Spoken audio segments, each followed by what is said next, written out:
O Marcos Zusak levou 13 anos para escrever O Construtor de Pontes, que é o sexto romance dele. Tem mais de 500 páginas e foi lançado nesse início de ano aqui no Brasil pela Intrínseca. E obviamente gerou toda expectativa, porque quando ele escreveu A Menina que Roubava Livros, ele virou uma celebridade. Né? O livro vendeu mais de 16 milhões de cópias desde 2015, desde 2005. Foi traduzido para mais de 40 idiomas. Ganhou uma adaptação para o cinema que bateu o recorde de bilheteria e foi indicada ao Oscar. Então foi feito todo um burburinho em torno desse novo livro. A gente acompanha a história da família Dunbar, que vive no subúrbio de Sydney, na Austrália, a partir da narração do filho mais velho, o Matthew, que descreve cada um dos seus 4 irmãos. Eles vivem juntos numa casa porque anos atrás a mãe morreu e pouco tempo depois o pai os abandonou sem dar maiores explicações. Então os 5 vivem naquela rotina de jovens, aquela rotina bagunçada, jovens que tiveram que lidar com 2 perdas trágicas, praticamente ficaram órfãos de pai e mãe, né? Mas que foram movidos pelo senso de amadurecer, pela necessidade de sobrevivência. Muitos consideravam eles bárbaros, desajustados, né? Eles vivem numa bagunça, com móveis velhos, caindo aos pedaços, entre tapas e beijos. Né? Tem animais de estimação inusitados, como uma mula chamada Aquiles. Aliás, os outros bichos também têm nomes assim, greco-romanos. Além da mula Aquiles, tem Heitor, o gato, Agamenon, um peixe, e Telêmaco, um pombo. É interessante essa coisa dos nomes, porque o livro tem muitas referências ao enredo que remetem à Odisseia, né? A Odisseia de Homero. A mãe dos garotos é um imigrante que se chamava Penélope, assim como no livro grego. E na Odisseia, o herói, né, que é o Ulisses, ou Odisseu, ele passou 10 anos longe da família durante a Guerra de Troia e volta para casa, em Ítaca. Nesse livro do Marcos Zusak, o pai dos garotos, o Michael, ele decide retornar numa certa tarde e surpreende os 5 filhos. Eles ficam furiosos, transtornados, a mágoa vem à tona, né, pelo abandono que eles sofreram. E o Michael volta para casa, argumentando que vai construir uma ponte e quer a ajuda dos filhos. É claro que eles negam, rola aquele estresse, né, pelo descaramento do pai, que abandonou eles e agora volta para pedir ajuda. Qualquer um no lugar deles ficaria indignado. Só que aí o Clay, que é um deles que é mais diferentão, topa ajudar. O que não surpreende os irmãos, mas deixa eles magoados, pensativos sobre tudo que viveram, né, até ali, sobre o comportamento do Clay, né, que dava sinais que aquilo um dia ia acontecer. Até que tem outra associação que o autor faz, que Clay, quando a gente traduz para o português, quer dizer argila. Então fica algo como a ponte de Clay, a ponte de argila. E é bem isso mesmo, porque tem até uma frase que eu achei bem marcante no início, que diz que a ponte não vai ser construída apenas de tijolos, de material de construção. Ela vai ser construída com pedaços dele, né, com pedaços do Clay.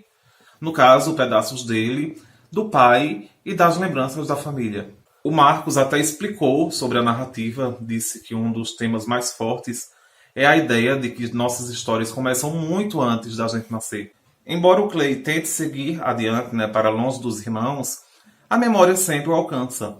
O que aconteceu com Penélope e Michael no passado ainda causa impacto na família no presente. Então o livro ganha muitas e muitas cenas de flashback, pelo menos até a primeira metade, para contar a história dos pais, Penélope e Michael, desde a juventude deles até constituírem família. E isso se transforma num quebra-cabeça. É exatamente essa a descrição, quebra-cabeça. Os mínimos detalhes lá atrás fazem toda a diferença e dão sentido à história no presente. Aí eu paro e penso, mas não é assim com toda a família? Não sei nada de vocês, mas na maioria das famílias que eu conheço, esse quebra-cabeça com problemas e questões do passado explica muito do que acontece no presente e influi totalmente nos planos para o futuro. O Marcos Zusak, ele explora muito bem essas complexas relações familiares, né? Em A Menina que Roubava Livros, a Lisel convivia com os pais adotivos, né? O Hans e a Rosa Uberman, naquele cenário da Segunda Guerra Mundial.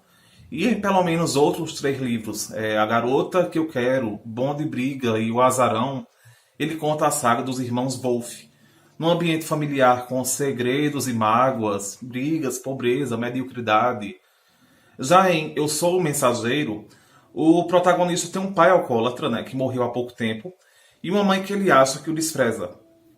Todas essas histórias se passam no subúrbio, fala sobre personagens acostumados com a pobreza, né, com trabalhadores da classe operária, e os garotos em todos esses livros gostam daquelas brincadeiras de briga, de tapa, de estar rolando no chão. Às vezes a coisa fica séria e eles brigam de verdade, né? Falam do filme Cidade de Deus, o clássico de sucesso, né, aqui no Brasil.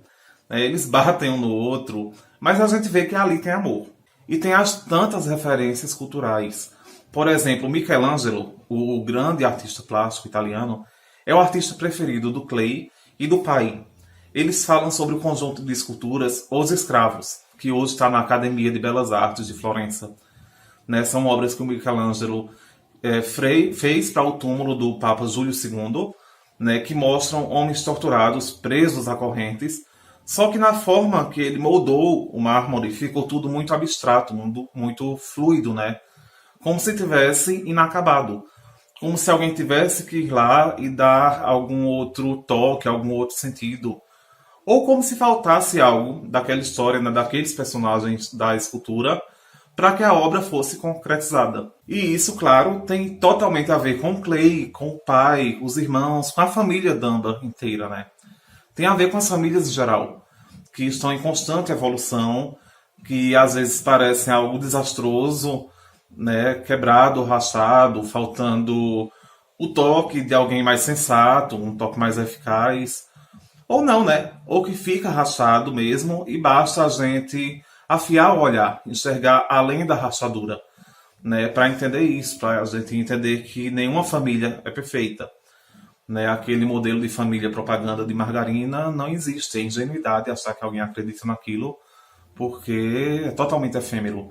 Né? Não existe isso. E o construtor de pontes ajuda a gente a enxergar isso.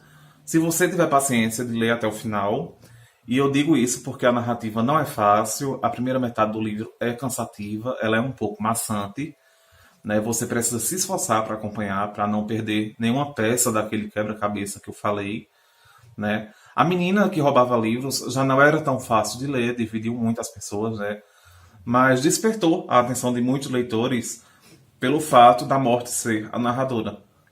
Nesse novo livro do Marcos, o narrador não é a morte, mas tudo gira em torno disso. O que aconteceu antes, durante e depois a morte da Penélope. Então, se você conseguir acompanhar esse ritmo, em determinado momento deixa de ser cansativo e se torna acelerado. Tem aquela adrenalina de saber o que vem em seguida. Como eu ia dizendo, o livro ajuda a gente a enxergar além, né, a refletir sobre a nossa família. Você vê aquele clã movido pela mágoa, pelos rancores do passado e começa a se estapear por dentro, né, se não tiver nada de tão dramático na sua família, dentro da sua casa. Se você tem algo que lhe magoa no passado, com seu pai, com sua mãe, com seus irmãos, com quem for, você começa a pensar: até quando eu vou carregar isso comigo? Até onde essas lembranças vão me levar? Será que eu sou tão superior que não posso passar uma borracha por cima de tudo isso? É difícil, é muito difícil, dependendo do contexto, dependendo do que você passou. Mas não adianta você rezar: perdoai as nossas ofensas assim como nós perdoamos a quem nos tem ofendido. Ou cantar perdoando que se é perdoado. Não adianta você fazer isso para pagar de religioso e não aplicar na sua vida, no seu dia a dia, a começar pelas pessoas que têm o mesmo sangue que você. O Construtor de Pontes é um livro sobre os laços de família. Os laços e os nós que dão na família. Mas a mensagem principal dele é de que o passado só deve prevalecer, só deve fazer sentido quando for para construir um futuro melhor.